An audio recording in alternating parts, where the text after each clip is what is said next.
Your smartphone stops working at -20 degrees Celsius.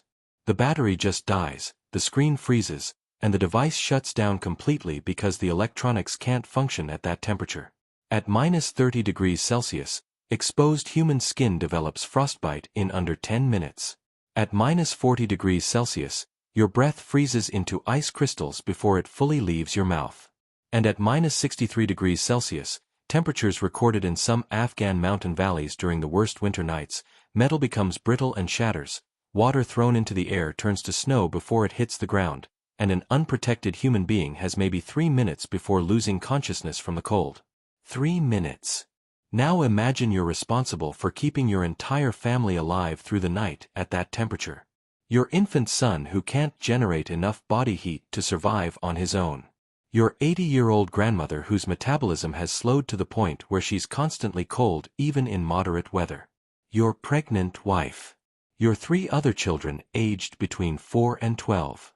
All of them depending entirely on the decisions you make in the next hour as darkness falls and the temperature starts its nightly plunge toward levels that shouldn't be survivable. And you have no heating system. No electricity. No gas line.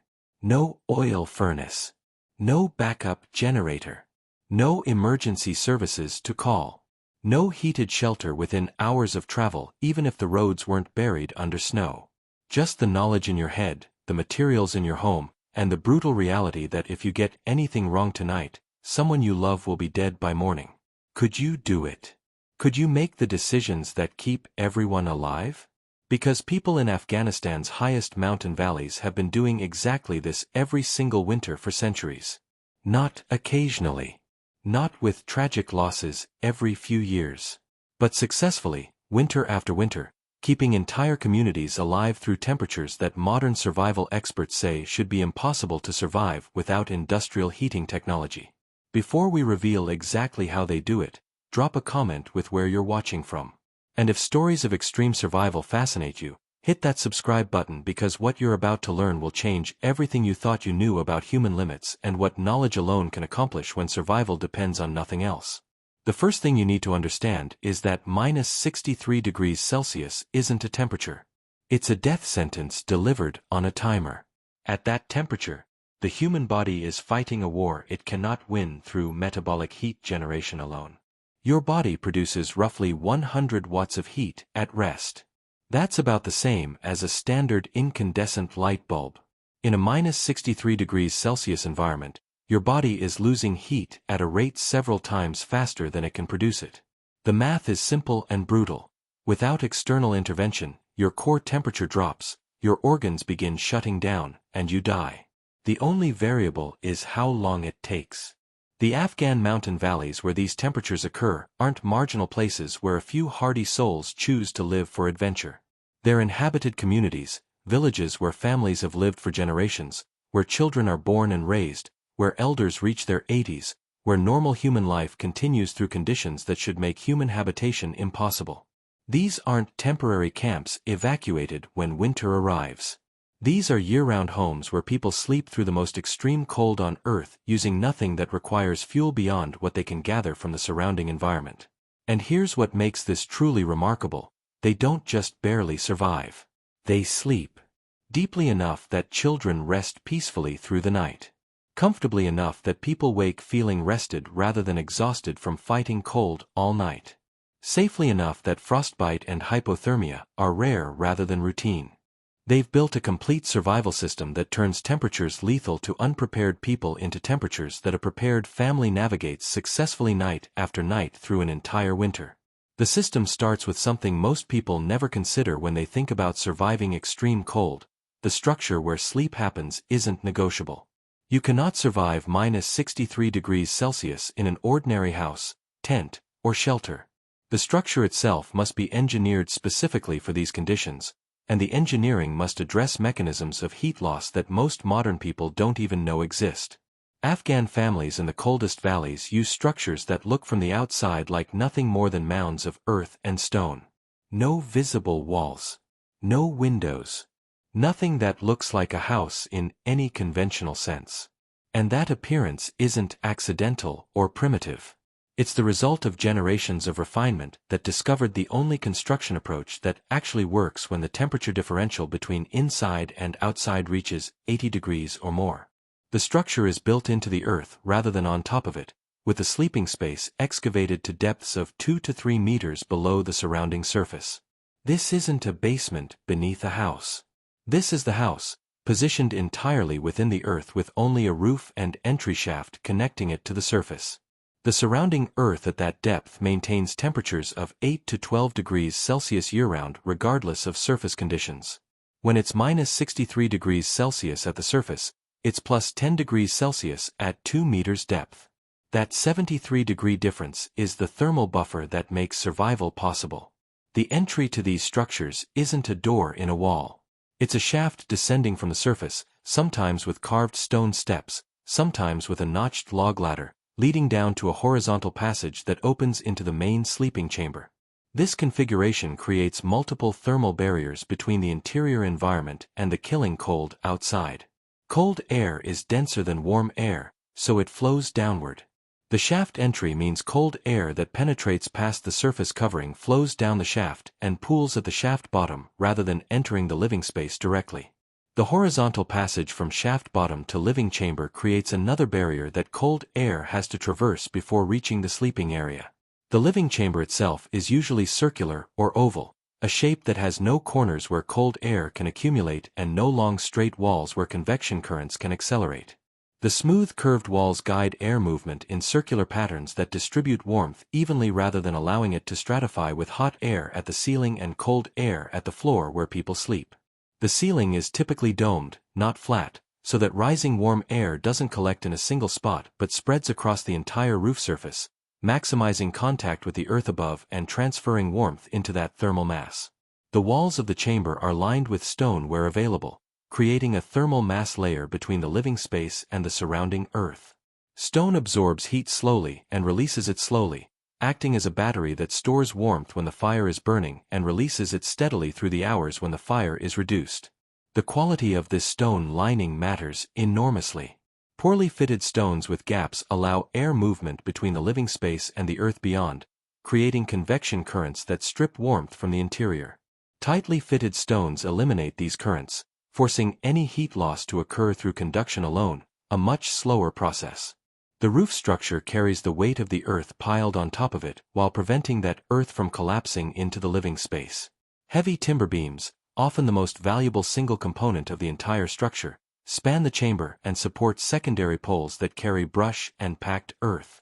The earth layer above is typically 50 to 100 centimeters thick, sometimes more in the coldest locations. This massive insulation layer prevents interior warmth from escaping upward while simultaneously preventing exterior cold from penetrating downward. But the most critical element of the structure, the element that determines whether the occupants survive or die from carbon monoxide poisoning, is the ventilation system. Fire in an enclosed space consumes oxygen and produces carbon monoxide. Without continuous air exchange, the oxygen level drops and carbon monoxide accumulates until everyone in the space is unconscious and dying without ever knowing what is happening. The structure must provide this air exchange without allowing cold exterior air to flood the living space and without allowing interior warmth to escape freely. Afghan mountain builders solved this through careful positioning of the fire hearth relative to the entry shaft and the roof vent. The hearth sits at the chamber's center, directly below a vent shaft that rises through the earth and roof structure to open at the surface. Hot air and smoke from the fire rise naturally toward this vent, creating an updraft that pulls combustion gases out of the living space. As air exits through the roof vent, pressure slightly decreases in the chamber, and this pressure difference draws fresh air in through the entry shaft. The entry shaft configuration controls this airflow. The shaft descends below the level of the living chamber floor, creating a sump where the coldest, densest air pools. Fresh air entering from the surface flows down the shaft, and the coldest portion settles in this sump rather than entering the living space directly. The slightly warmer air above this cold layer flows along the horizontal passage toward the living chamber, drawn by the negative pressure the fire creates.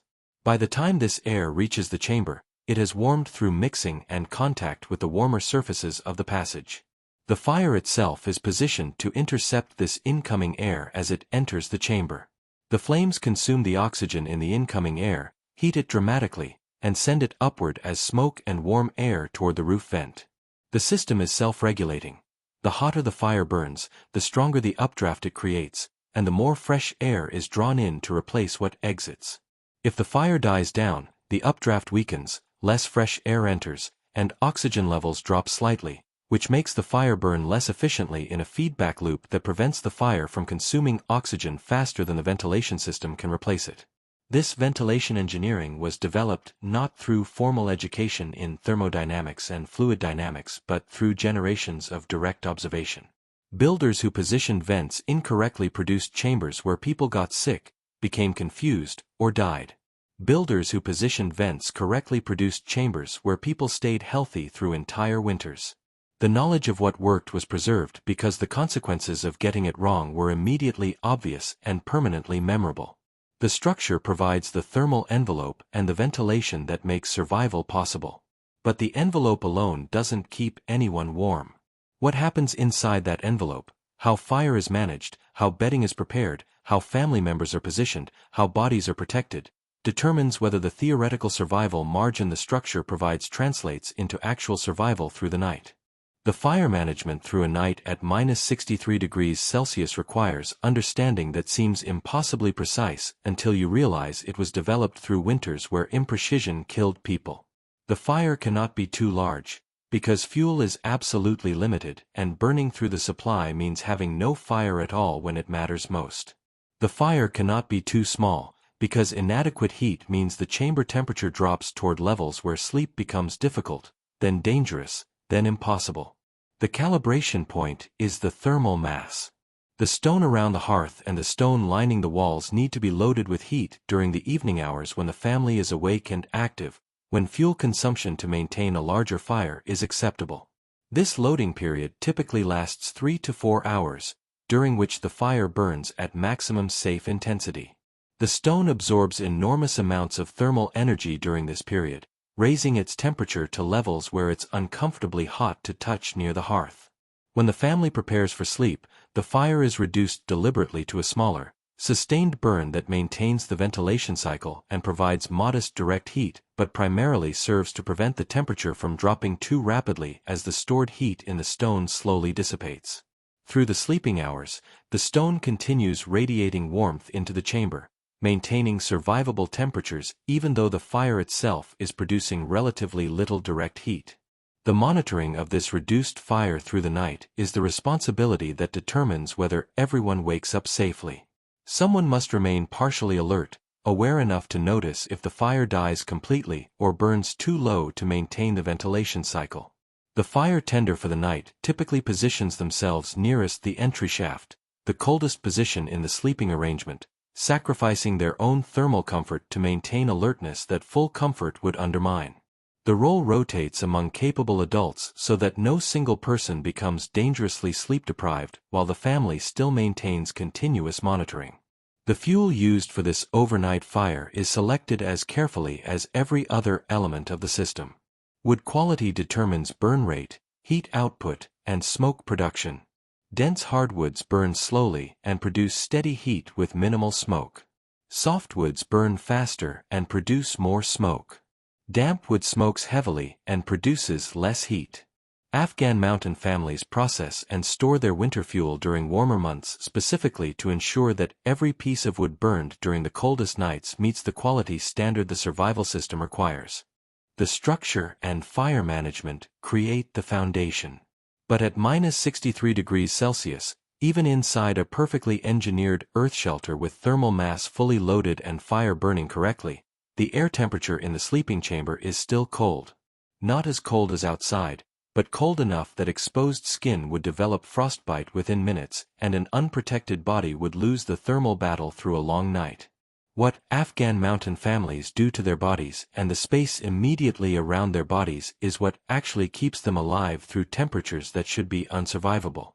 The bedding system used at -63°C is not an incremental improvement over normal bedding. It's a completely different approach to creating a survivable microenvironment that bears almost no resemblance to how people in heated homes think about beds and blankets. The system creates what is essentially an insulated capsule within the larger insulated space of the Earth chamber, and every layer of this capsule serves a specific function that addresses a specific mechanism of heat loss. The foundation layer addresses conductive heat loss through the floor. Even with the chamber floor 2 meters below the surface, even with stone lining and earth insulation, the floor is still the coldest surface in the chamber because cold migrates upward from the frozen earth deep below. A body lying directly on this floor, even on a thin mat, loses heat through conduction faster than metabolism can replace it. The foundation layer interrupts this conduction through thickness and through material selection. Thick woven wool carpets form the first barrier, their dense fiber structure creating countless air pockets that conduct heat slowly. Afghan carpet weaving produces material whose density and fiber orientation are specifically optimized for thermal resistance. Knowledge embedded in weaving techniques passed through generations who understood that carpets weren't decoration but survival equipment. These carpets are layered 2 or 3 deep in the coldest conditions, creating a foundation layer 5 to 8 centimeters thick of pure insulation. Over the carpets comes felt padding made from compressed wool processed specifically for maximum density. The compression eliminates most air spaces while creating a fiber matrix so dense that heat conduction through it occurs at rates dramatically slower than through less processed wool. This felt layer adds another 3 to 5 centimeters of insulation, bringing the total floor barrier to nearly 10 centimeters of layered material between the cold floor surface and the sleeping bodies. On top of this prepared floor foundation goes the lower bedding that the family will sleep directly on. Multiple sheepskin robes positioned fleece side up create a surface whose thermal properties are almost perfect for the application. The dense fleece traps body heat in millions of tiny air pockets while the leather backing prevents that trapped warmth from escaping downward into the floor layers beneath.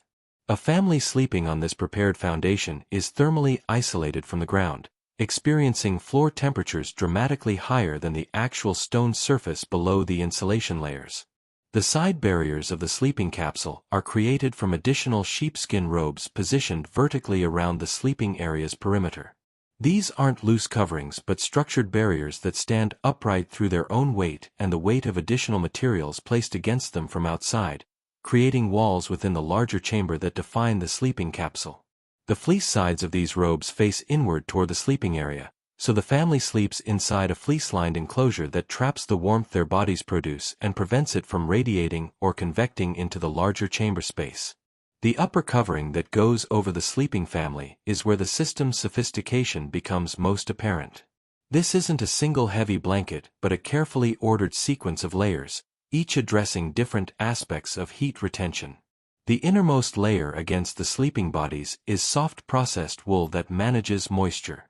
Bodies produce moisture continuously through breathing and perspiration, and in an enclosed sleeping capsule this moisture accumulates. If the innermost layer can't manage this moisture, it saturates, and wet insulation loses most of its effectiveness. The wool layer wicks moisture away from skin contact while maintaining its insulating properties even as it absorbs water. Over this moisture management layer comes the primary insulation, thick sheepskin blankets layered 3 to 5 deep depending on the severity of the night's cold. Each blanket's fleece traps its own airspace, and the multiple blankets together create a layered insulation system where heat escaping one layer must pass through the next, dramatically slowing its escape. The combined thickness of these sheepskin layers can reach 15 to 20 centimeters at the coldest positions, creating an insulation barrier whose thermal resistance approaches that of modern synthetic sleeping bags rated for extreme cold. The outermost layer is the heaviest covering, typically goatskin or heavy felt that serves a purpose distinct from insulation. This outer layer's weight presses the entire bedding system down against the sleeping bodies, conforming every layer to body contours and eliminating the air gaps that would otherwise form between layers and at the edges. These gaps are pathways for convective heat loss, body warmth rising through gaps and being replaced by cold air entering from below. The weight eliminates these pathways, forcing any heat loss to occur through the insulation layers themselves rather than bypassing them through gaps. The seal where this upper covering meets the side barriers is managed with obsessive attention because any gap at this junction becomes a cold infiltration point that undermines the entire system. The upper covering extends beyond the sleeping bodies and overlaps the side barriers, with the overlap weighted to ensure it stays in place through the night even as sleeping bodies move. Some families use stones or rolled textiles as weights. Others tuck the overlap under the edge of the floor carpets. The specific method matters less than the completeness of the seal. No gap can remain. Inside this sealed capsule, the air temperature rises from the cold chamber temperature to something approaching comfortable purely from body heat. A family of 6 sleeping in close contact produces 600 watts of heat continuously. In a properly sealed capsule of the size Afghan families construct, this heat output raises the interior temperature 10 to 15 degrees above the chamber temperature outside the capsule. When the chamber is at -10 degrees Celsius, the capsule interior reaches +5 degrees Celsius. When the chamber drops to -20 degrees Celsius during the coldest hours, the capsule maintains -5 degrees Celsius, still dangerously cold but within the range that heavy clothing and the insulation system can handle. The arrangement of bodies within this capsule follows a geometry that maximizes warmth for those who need it most. The youngest children, whose small bodies lose heat disproportionately fast, are positioned at the center surrounded by adult bodies on all sides. The warmth radiating from multiple adults converges on the children, creating the warmest position in the entire sleeping arrangement. Elderly family members are positioned adjacent to the healthiest adults, receiving the maximum warmth from high-output metabolisms while being shielded from the capsule's colder edges. The adults position themselves to create this protected interior environment even when it means accepting less comfortable positions for themselves. The adults nearest the capsule edges experience the coldest conditions, as these positions are where any cold infiltration first arrives. This is deliberate sacrifice, placing the most capable bodies in the most challenging positions so that the least capable bodies receive the most favorable conditions. The rotation of edge positions between adults prevents any single person from bearing this burden every night. The clothing worn for sleep inside this capsule is extensive to the point where modern people would find it almost claustrophobic. Afghan mountain families at -63 degrees Celsius sleep fully dressed in every article of clothing they own, with additional layers added specifically for sleeping. The base layer worn all day serves as the foundation. Over this come 2 or 3 additional wool undergarments, each trapping its own air space. Over the undergarments come thick sheepskin vests and pants with fleece facing inward. Over everything comes a heavy felt robe that provides the wind-blocking outer layer. Every body part receives specific attention because differential heat loss from different parts creates thermal stress that the body must compensate for, draining metabolic resources. The head is wrapped in multiple layers, a wool cap that covers the ears and neck, a second heavier wrap over that, and for the most vulnerable sleepers a third layer of felt that completely encloses the head except for the face. The multiple layers create insulation thickness around the head that approaches the thickness of the body coverings, reflecting the high heat loss rate from the head that would otherwise dominate the body's total thermal budget. The hands are not kept in gloves or mittens but are drawn inside the clothing layers, pressed against the body at positions where warmth is greatest. Children's hands are typically positioned against the adult's body they're sleeping next to, using the adult's greater heat output to maintain hand temperature. The feet receive the most elaborate protection of any body part because they are simultaneously the most vulnerable to cold and the most critical to maintain.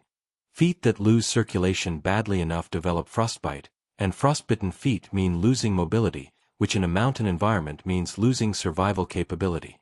Each foot is wrapped individually before being placed in the shared sleeping capsule. The wrapping sequence starts with soft dry wool against the skin, continues with thick wool socks, adds a sheepskin bootie with fleece inside, and finishes with a felt outer covering that the whole foot package fits inside. These wrapped feet are then positioned in the warmest part of the sleeping capsule, typically pressed against another family member's back or abdomen where body heat is concentrated. The feet stay in this position through the night, maintained there by the overall tightness of the sleeping arrangement that prevents much movement. When temperatures drop to -63 degrees Celsius, even all of this preparation sometimes isn't enough for the most vulnerable family members. Infants whose bodies can't yet regulate temperature effectively, elderly members whose metabolisms have slowed to the point where they generate insufficient heat, or anyone experiencing illness that impairs thermal regulation require supplemental heat that the standard system can't always provide. This is where the heated stone technology that appears across multiple cold climate cultures becomes essential. Throughout the evening while the fire burns at maximum intensity for thermal mass loading, selected stones are positioned in the fire where they can absorb maximum heat. The stone selection is a skill developed through experience. Stones must be dense enough to store significant heat, smooth enough to wrap safely, and free of moisture or structural flaws that would cause explosive failure when heated.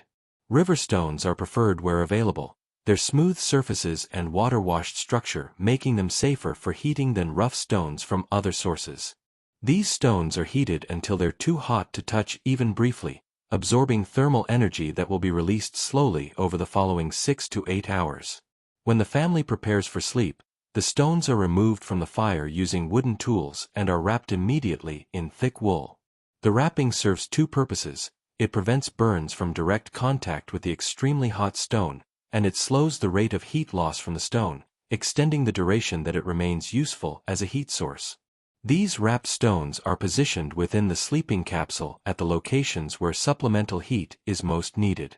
Against an infant's back, providing the gentle constant warmth that allows the infant's immature temperature regulation to maintain adequate core temperature. Near an elderly person's core, supporting the metabolic processes that generate heat. The positioning is precise. Too close to the body and the stone can cause burns even through the wrapping. Too far away and its heat doesn't reach the person who needs it. The monitoring of these stones through the night is part of the fire tender's responsibility. Stones lose heat steadily, and a stone that has cooled to the point where it's no longer contributing warmth but is still drawing heat from the body it's positioned against becomes a liability rather than an asset. The fire tender checks the stones periodically by touch through the wrapping, and when a stone has cooled below useful temperature, it's removed and replaced with a freshly heated stone from the fire. This replacement process requires opening the sleeping capsule slightly, exposing the interior briefly to the chamber's cold air. The exposure is minimized, the opening is kept as small as possible and is closed immediately after the stone exchange. But even brief exposure at -63°C is significant, and the family member nearest the opening experiences a cold shock that takes several minutes to recover from as the capsule rewarms. This is accepted as the cost of maintaining the heated stone system that keeps the most vulnerable members alive. The skin treatments that Afghan mountain families apply before sleep at these extreme temperatures address the one remaining pathway for catastrophic heat loss that no clothing or bedding system can completely eliminate: the face. Breathing requires leaving the mouth and nose uncovered regardless of conditions. This exposed skin on the face is subjected to the full thermal assault of the environment, and at -63°C exposed facial skin develops frostbite within 5 minutes of exposure. Rendered animal fat applied thickly to all exposed facial skin creates a barrier layer that dramatically slows heat loss. The fat fills the microscopic texture of the skin surface, eliminating the air boundary layer that normally sits against skin, and replaces it with a substance whose thermal conductivity is lower. Heat still flows from the warm skin through the fat layer to the cold air, but the rate of flow is reduced enough that the difference between frostbite in 5 minutes and frostbite in 30 minutes becomes available. The application is thick enough to be visible, creating a coating that changes the face's appearance but provides protection that the difference between protected and unprotected skin makes immediately obvious. The cheeks receive the thickest application as they have the greatest surface area and the least natural protection. The nose receives careful attention as its protruding structure makes it particularly vulnerable. The forehead and temples are coated despite being partially protected by the head wrappings because the blood vessels there are close to the surface and represent disproportionate heat loss. For children, this application is done by experienced adults who ensure complete coverage with no gaps that would leave any skin unprotected. For the elderly, the application is typically thicker than for healthy adults, compensating for the reduced metabolic heat that reaches the skin surface from the core. The fat used is carefully stored to prevent it from freezing solid, as frozen fat is impossible to apply effectively, and attempting to warm it enough to spread risks burning the skin it's meant to protect. Mixed with wood ash, the fat becomes a paste whose carbon particles add heat retention properties beyond simple barrier protection. The ash particles absorb radiant heat from any source and hold it at the skin surface, creating a layer that actively retains warmth rather than simply blocking cold.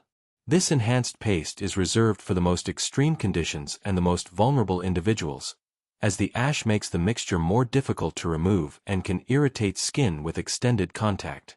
The complete system, the earth shelter with its thermal mass and engineered ventilation, the fire management through the night, the layered floor preparation, the sleeping capsule constructed inside the chamber, the extensive clothing layers, the strategic body positioning, the heated stones, the skin treatments, works because every element addresses a specific mechanism of heat loss that -63°C temperatures exploit to kill people.